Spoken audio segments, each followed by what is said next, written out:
신앙을 고백하겠습니다. 전능하사 천지를 만드신 하나님 아버지를 내가 믿사오며 그 외아들 우리 주 예수 그리스도를 믿사오니 이는 성령으로 잉태하사 동정녀 마리아에게 나시고 본디오 빌라도에게 고난을 받으사 십자가에 못 박혀 죽으시고 장사한 지 사흘 만에 죽은 자 가운데서 다시 살아나시며 하늘에 오르사 전능하신 하나님 우편에 앉아 계시다가 저로서 산자와 죽은 자를 심판하러 오시리라.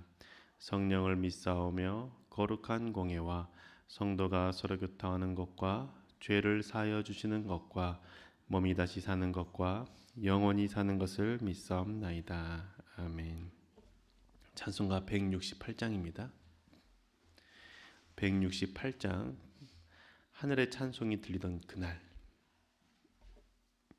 함께 찬양하시겠습니다.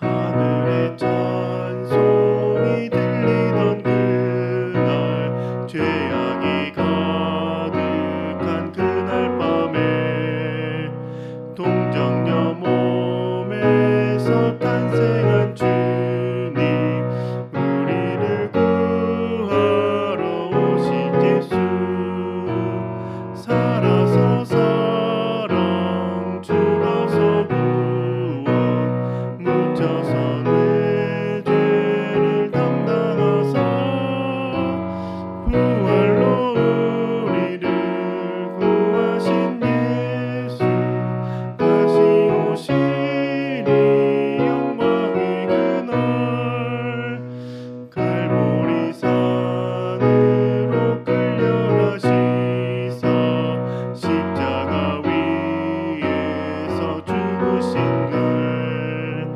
가시관 쓰시고 피 흘리시사 우리를 구하신 구주 예수 살아서 사랑 죽어서 구원 묻혀서 내 죄를 담당하사 부활로 우리를 구하신 예수 다시 오시리 영광의 그날 동산의 주 홀로 묻히신 그날 고난을 이기고 쉬신 그날 천사들 내려와 무덤을 지켜 우리에게 소망을 주신 예수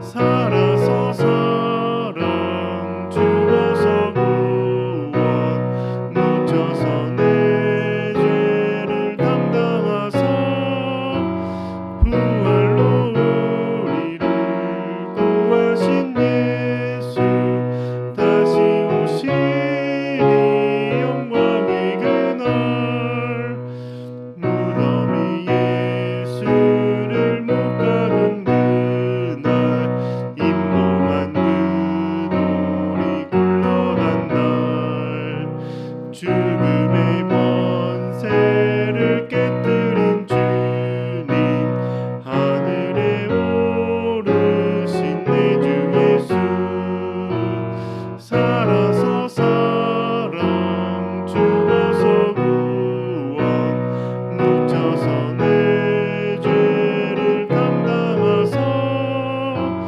부활로 우리를 구하신 예수 다시 오시리 영광의 그날 천사장 나팔이 울리는 그날 하늘의 영광이 나타날 때 날 사랑하시는 참되신 친구 날 영접하시러 오실 예수 살아서 사랑 죽어서 구원 묻혀서 내 죄를 담당하사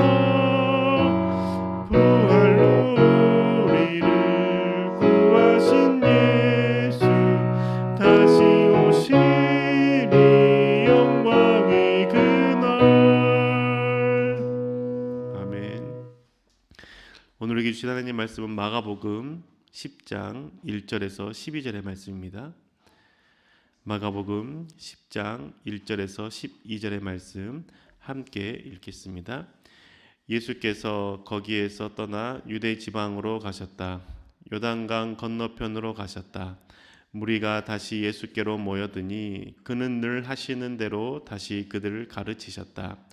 바리새파 사람들이 다가와서 예수를 시험하여 물었다. 남편이 아내를 버려도 됩니까?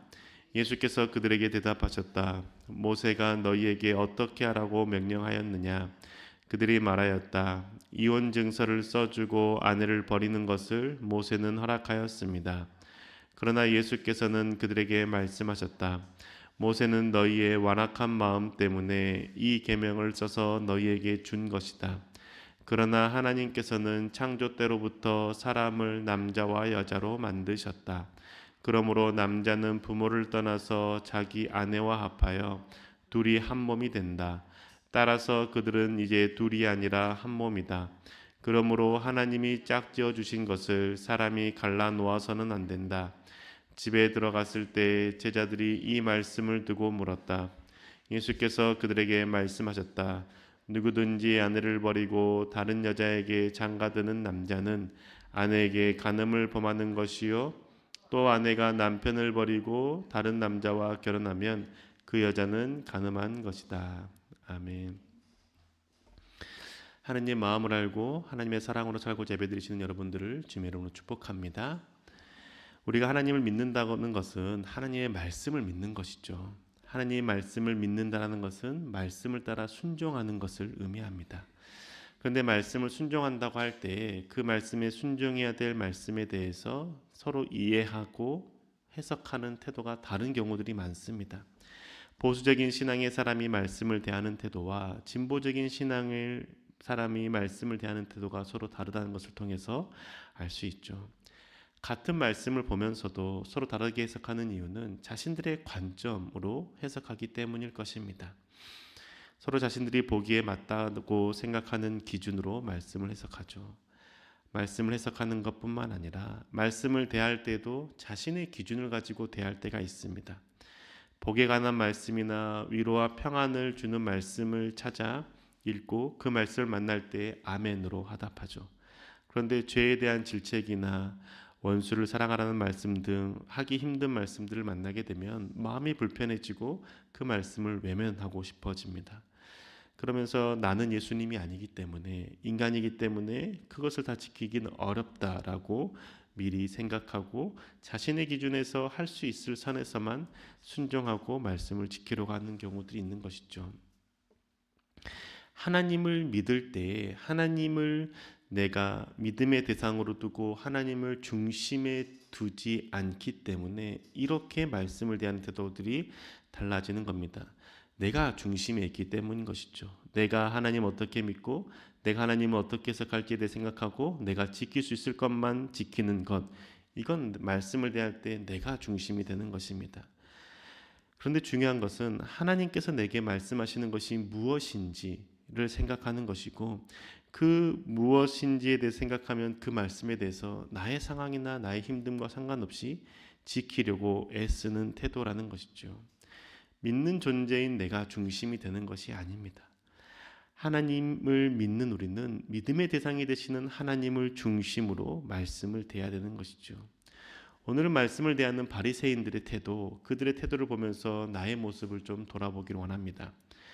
예수님께서 이제 유대 지역으로 가시죠. 유대 지역으로 가시는 곳에 많은 무리들이 몰려듭니다.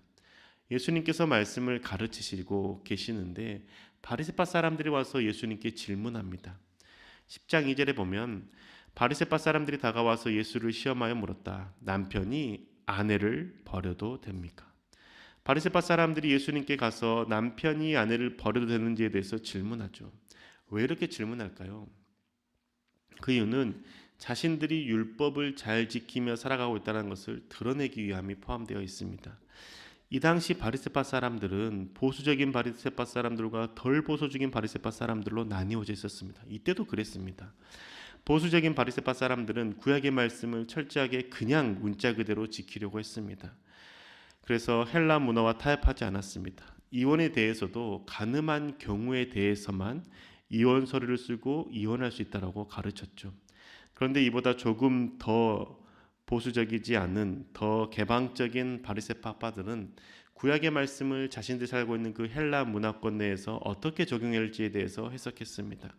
이혼에 대해서도 가늠한 경우뿐만 아니라 아내가 싫어지면, 아내의 모습이 나에게 부끄러움이 되면 이혼할 수 있다고 가르치는 것이죠. 그래서 청소나 밥을 못하거나 아내의 어떤 모습이 보기 싫어질 때에 그때 이혼 증서를 쓰고 이혼을 했던 겁니다.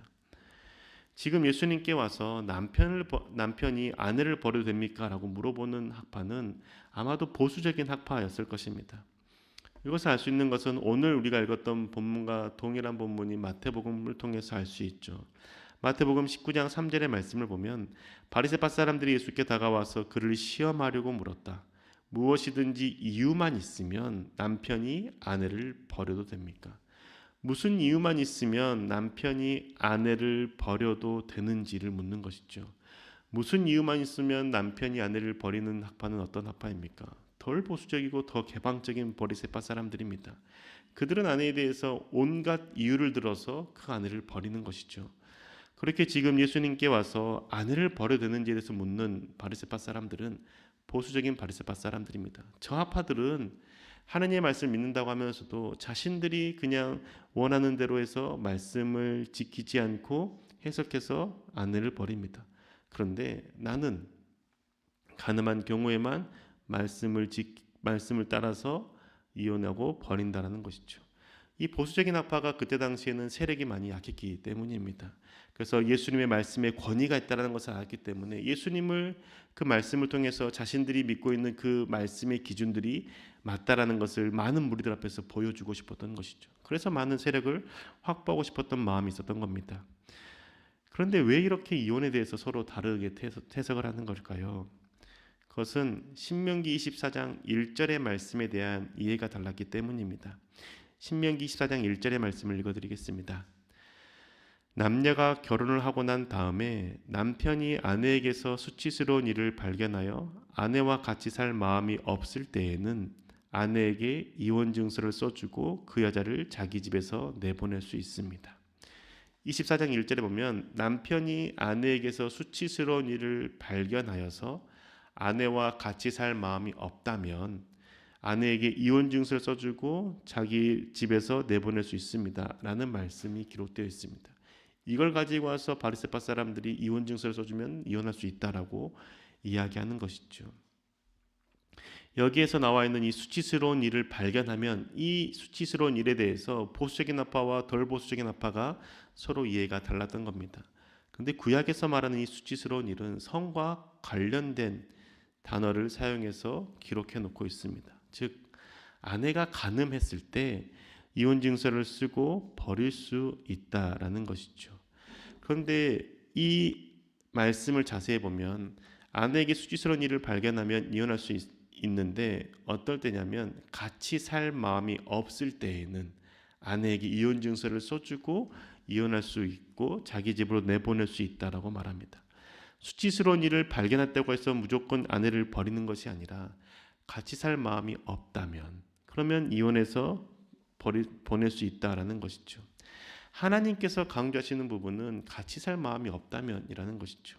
이 말에는 의미는 무엇입니까? 너가 그럼에도 불구하고 용서하고 사랑하며 용납하며 한 몸을 이루었던 아내와 배우자와 같이 살기를 바란다라는 것이죠. 그런데 너의 마음이 너무 상해서 같이 살 마음이 없다면 그러면 이혼 증서를 써주고 그리고 그 아내가 새롭게 삶을 살아갈 수 있도록 해줘라 라고 이야기하는 것이죠. 그런데 보수적인 학파는 이 같이 살 마음에 없다면에 방점을 두는 것이 아니라 간음을 발견했다면 수치스러운 일을 발견했다면 이혼 증서를 써주고 버려라 라고 가르쳤다라는 겁니다. 그런데 이 수치스러운 일에 대해서 보수적인 학파 말고 덜 보수적인 학파고 개방적인 학파는 어떻게 해석했던 겁니까? 그 수치스러운 것을 내가 수치스럽게 느껴지면 너를 보고 내가 수치스럽게 느껴지면 그 모습이 수치스럽다고 여겨지면 이혼 증서를 쓰고 버릴 수 있다라고 해석한 것이죠. 너의 어떤 모습이 나에게 부끄러움이 된다면 너의 어떤 모습이 내가 다른 사람들에게 말하기 어려운 부끄러움이 된다면 너는 나의 아내가 될 수 없어라고 하면서 이혼 증서를 써서 버렸다라는 것이죠. 그런데 보수적인 학파나 덜 보수적인 학파나 둘 다 하나님의 말씀의 기준에서 벗어나 있습니다.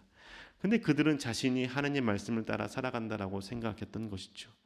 그들은 아내를 버리고 싶을 때, 아내와 이혼하고 싶을 때에는 보수적인 아빠는 어떻게든 간음의 증거들을 찾으려고 하고, 덜 보수적인 아빠들은 그냥 부끄러움, 수치스러운 모습들을 발견해서 써서 이혼 증서만 써서 버리면 된다라고 생각했던 겁니다. 자신들이 아내와 결혼했던 것에 대해서 조금 후회가 되고, 또한 다른 사람을 만나고 싶은 마음이 생겼을 때 그냥 그 증거들을 찾으려고 애쓰고 찾았다고 생각되면 바로 이혼 증서를 써서 버리는 것이죠. 자신의 욕심을 채우기 위해서 말씀을 이용해왔던 겁니다. 그런 태도들을 주님께서 아시는 것이죠.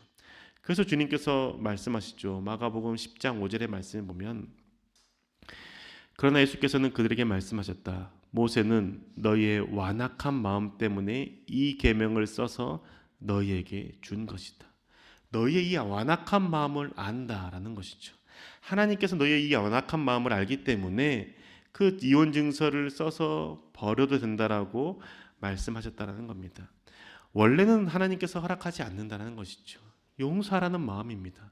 그 상대방에 대해서 용납하라는 마음인 것이죠. 그리고 함께 살고 한 몸을 이루었던 그 배우자와 함께 살아가며 사랑하며 살라라고 그렇게 살기를 원하셨던 것이죠. 그런데 그 마음이 자리 잡히지 않으니까 아내를 살리기 위해서 이혼 증서를 써서 보내달라고 말하는 것이죠. 그냥 이혼을 해버리거나 그냥 뒤집어 씌워서 죽이지 말고 이혼 증서를 써서 보내줌으로 그 여자가, 너에게 버림받은 그 여자가 다른 새롭게 시집을 가서 새롭게 결혼을 해서 살아갈 수 있도록 해야 된다라고 주님께서는 그 율법을 주셨던 것이죠. 그래서 주님께서 마지막에 말씀하지 않습니까? 어떤 이유로든지 이혼하는 사람에 대해서는 아내에게 간음을 범한다라고 말씀하지 않습니까? 그게 11절의 말씀입니다. 누구든지 아내를 버리고 다른 여자에게 장가드는 사람, 남자는 아내에게 간음을 범하는 것이요, 또 아내가 남편을 버리고 다른 남자와 결혼하면 그 여자는 간음하는 것이다. 누구든지 아내를 버리고 라고 말씀하지 않습니까? 이처럼 하나님이 원하시는 것은 용납하고 사랑하며 살아가는 것인데, 너희들이 지금 네 마음대로 해석한 다음에 니들이 기준을 잡고 그 기준을 따라 살았다고 해서 말씀을 지킨다고 생각하는 것 착각이다라고 가르쳐. 오늘 이 말씀에 대해서는 이혼을 해야도 된다 안 해도 된다는 것을 구분짓기 위한 말씀이 아닙니다. 하나님의 말씀을 대할 때 그 마음의 중심에 무엇이 있는지를 주님께서 지금 명확하게 말씀하는 것이죠. 네 욕심을 채우는 것, 네 약한 마음을 채우기 위해서 네가 생각하는 말씀들을 너에게 맞게 해석해서 적용하며 살고 있지 않니? 그런데 하나님께서 원하시는 그 말씀을 주신 의도가 무엇인지, 하나님께서 바라시는 것이 무엇인지 고민하고 생각해 봤니? 라고 물으시는 것이죠. 하나님이 말씀이 내게 조금 불편해도 지킬 수 있어야 된다는 겁니다. 너가 원하기 때문에 악한 마음으로 버리는 것, 이혼증서 써서 버리는 것, 그것은 너의 악한 마음 때문에 주님께서 그냥 허용해 주신 것이지 하나님께서 기뻐하시는 것이 아니다라는 것이죠. 하나님이 기뻐하시는 것은 하나님을 믿을 때 나의 중심으로 믿는 것이 아니라 하나님의 중심으로 믿는 것이죠. 내 중심으로 해석해서 내 중심으로 율법을 철저히 지킨다고 한들 그건 하나님 앞에서 바른 믿음이 될 수 없다라는 겁니다. 주님께서 오늘 그걸 말씀하시는 것이죠. 사랑하는 교회 여러분, 하나님의 말씀을 대할 때 내가 하고 싶은 것을 하기 위해서 하나님의 말씀을 대하지 맙시다. 하나님의 말씀에 기준을 두지 않고 내가 하고 싶은 나의 마음과 나의 상황에 기준을 두고 행하는 것은 악한 태도라는 것이죠. 나의 욕심을 쫓는 것이고 나의 이익을 추구하는 것입니다. 그러니 우리 하나님의 말씀을 대할 때 내가 하지 못하는 것 때문에 힘들어하거나 그러지 말고, 하나님께서 그 말씀들에 대해서 주셨던 것은 나를 하여금 할 수 있게끔 나와 함께 하신다는 그 사실을 믿고 지키려고 애씁시다. 내 욕심을 죽이고 주님이 원하시는 것을 행하며 살아갑시다. 내가 할 수 없을까 생각하면서 미리 포기하지 말고 주님의 말씀을 주셨던 것은 말씀을 따라 살아갈 수 있기 때문에 주신 거라고 믿고 주님께 구하며 주님의 은혜를 구하고 주님의 도우심을 구합시다. 그러면 내 안에 내주하시는 성령 하나님께서 반드시 그 말씀을 따라 살아갈 수 있도록 우리 가운데 함께 하시고 힘과 용기를 주실 뿐만 아니라 모든 것들에 대해서 인도해 주실 것입니다. 그런 우리 말씀을 적극적으로 순종함으로써 하나님 앞에서 바른 믿음의 삶을 살아가는 저와 여러분 되시기를 주의 이름으로 축복합니다. 기도하겠습니다. 주님, 우리 하나님의 말씀을 대할 때 나의 마음, 나의 상황, 나의 기분을 가지고 대하는 자가 되지 않기를 원합니다.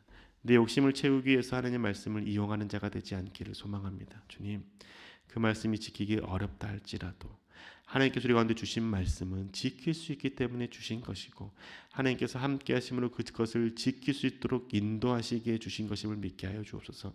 그래서 말씀을 대할 때 언제나 하나님을 마음의 중심에 두고 하나님의 말씀을 따라 살아가는 저희들 되게 인도하여 주시옵소서. 그래서 우리가 살아가는 그 삶의 자리에 하나님의 말씀으로 인해서 기쁨이 충만케 해주시고 하나님의 말씀으로 인해서 내가 있는 그 만나는 사람들 가운데 하나님의 그 평안과 기쁨이 함께 흘러 들어갈 수 있도록 인도하여 주옵소서.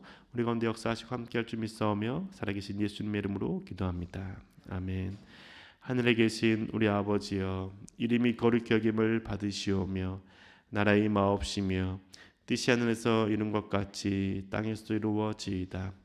오늘날 우리에게 일용할 양식을 주옵시고 우리가 우리에게 죄 지은 자를 사하여 준 것 같이 우리 죄를 사하여 주옵시고 우리를 시험에 들게 하지 마옵시고 다만 악에서 구하옵소서. 대개 나라와 권세와 영광이 아버지께 영원히 있사옵나이다. 아멘.